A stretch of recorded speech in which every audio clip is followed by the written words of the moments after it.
Hello, boys and girls. How are you? This is Storytime with Mrs. Romanenko. I hope you stay safe and that you work hard. Today, I have a very special story for you.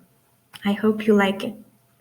The title is Mrs. McBee Leaves Room 3, written by Gretchen Brandenburg McClellan and illustrated by Grace Song. A great sigh from room 3 echoed down the halls of Mayflower Elementary. "They heard," said the principal. "They heard," said the custodian. "They heard," said the lunch ladies. Mrs. McBee had just told her class that she would not be returning to school after summer vacation. "But you won't get to see me again," said Jamaica. "Or hear me read," said Max. "Or see how much bigger I grew," said Lou. "You can't go," William said. "Nothing will ever be the same without you." "I won't be far away," said Mrs. McBee. "But now it's time to squeaky clean your desks and get the rest of the room ready too." "Ready for what?" Fleur asked. "For our time together to end," said Mrs. McBee. "What can we do?" Jamaica asked. Mrs. McBee dragged a lumpy bag to the front of the room. Things clattered as she fished around inside. She pulled out a clipboard. "What else is in there?" Jamaica asked. "Hard hats and other surprises," said Mrs. McBee. "But before I show you, I need construction experts, librarians, packers, spellers, movers, and animal experts too. Maybe they can find the missing library mouse." Mrs. McBee's eyes twinkled. "Will you help me?" Everyone nodded. Everyone except William.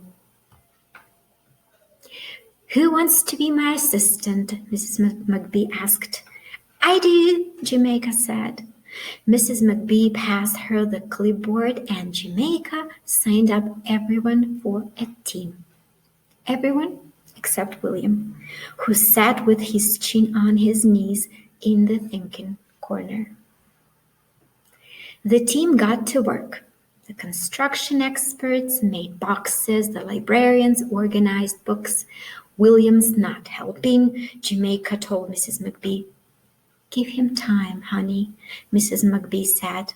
Jamaica huffed. The packers filled the boxes, the spellers labeled them, and the movers lined them up. "William is not helping," Jamaica complained. "He'll come around," said Mrs. McBee. Jamaica huffed again, louder. The animal experts released the walking sticks and the butterflies outside. They found the missing mouse and carried it back to its whirlywheel in the library. "William's still not helping," Jamaica reported again. "He's working on it," said Mrs. McBee. Jamaica huffed as loud as a hurricane. When all the boxes were closed and labeled and carted away, the children looked around room 3. They frowned. "It's so empty," said Max. "It's lonely," said Lou. "It's sad," said Flora. "I can remember what it used to look like," Jamaica cried. Mrs. McBee gathered them close. "Children, this is called a bittersweet moment.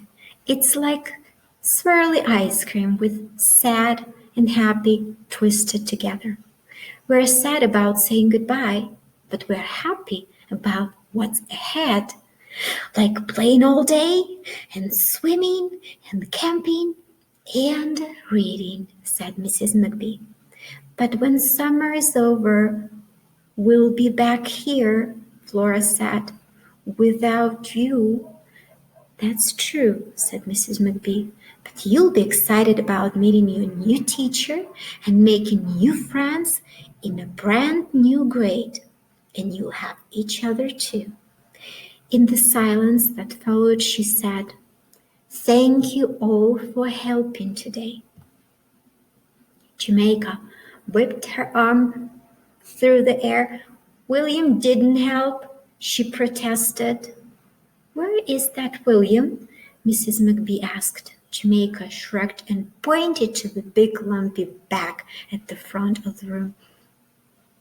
"Mrs. McBee, you still haven't shown us what's left in there." "Everything, Jamaica, in its own sweet time," said Mrs. McBee. Just then the custodian carted one box back into room 3. It was marked "To Mrs. McBee." It wiggled. Mrs. McBee lifted the lid. A yellow hard hat popped up like a jack-in-the-box. "Hi, William," said Mrs. McBee. Jamaica stamped her foot. "See, all William did was play all day." Mrs. McBee asked, "Is that true, William?" He shook his head. Then he held out a stack of pictures for everyone to see. The children gathered around William and his pictures. "There's Mrs. McBee playing her guitar," said Flora. "And us reading," said Max. "And room 3 the way it used to be," Jamaica sighed.